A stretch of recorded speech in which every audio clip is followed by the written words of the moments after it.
Durant les premiers mois d'appel à la vérité, le nombre de conversions augmentait de manière modeste. La tradition nous rapporte que durant les 3 premières années de la révélation, à peine 30 voire 40 personnes ont épousé la foi de l'islam.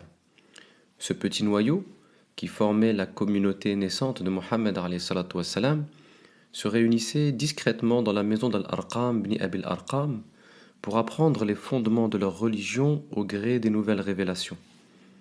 Au début de la mission prophétique, le message coranique s'est constitué autour de 3 sujets centraux. L'unicité de Dieu, At-Tawhid, Allah est le seul digne d'être adoré, il est l'unique créateur et l'être absolu. Le Tawhid est l'unique source de libération de l'homme.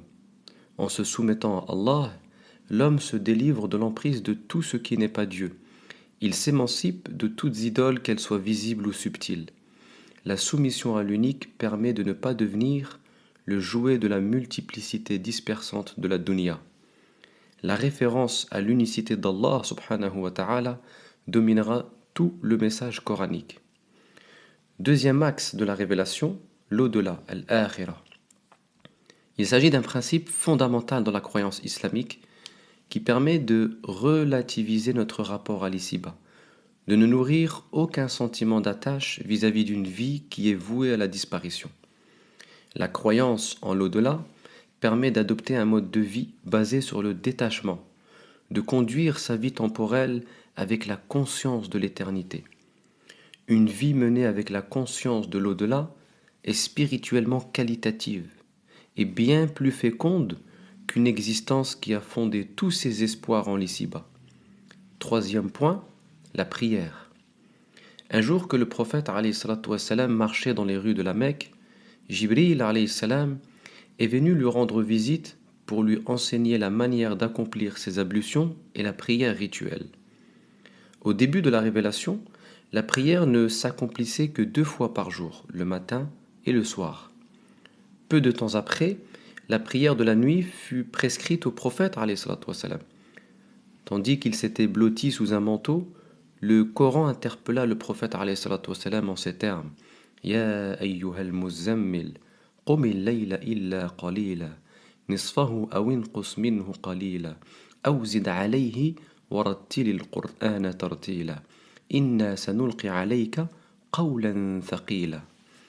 Ô toi qui es enveloppé d'un manteau, lève-toi pour prier la plus grande partie de la nuit, ou la moitié, ou un peu moins, ou un peu plus, et psalmodie le Coran de la plus belle façon. Nous allons faire descendre sur toi des paroles lourdes.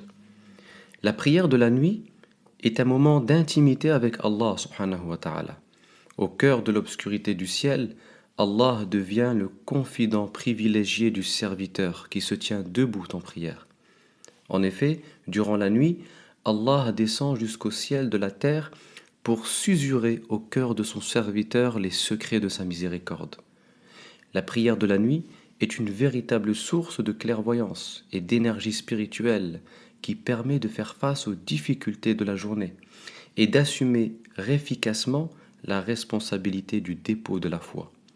Symboliquement, la nuit éteint les fausses lumières du bas monde et rend donc l'atmosphère plus propice au recueillement dans l'éternelle lumière de Dieu.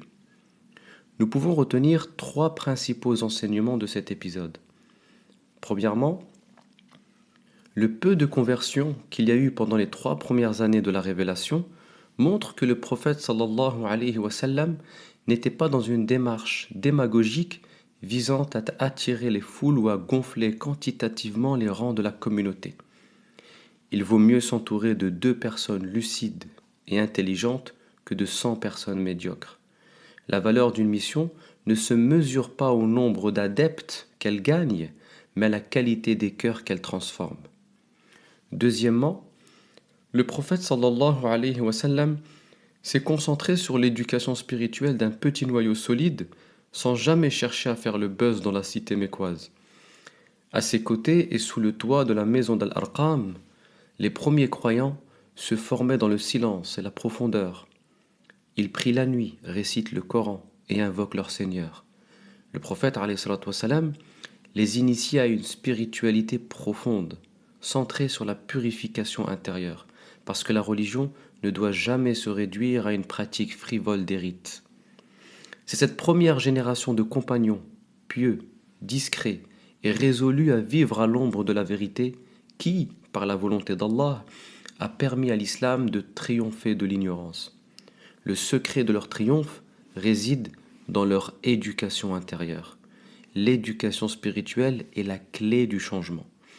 Elle est la force d'une communauté. Et la force d'une civilisation repose sur l'éducation des hommes qui la portent.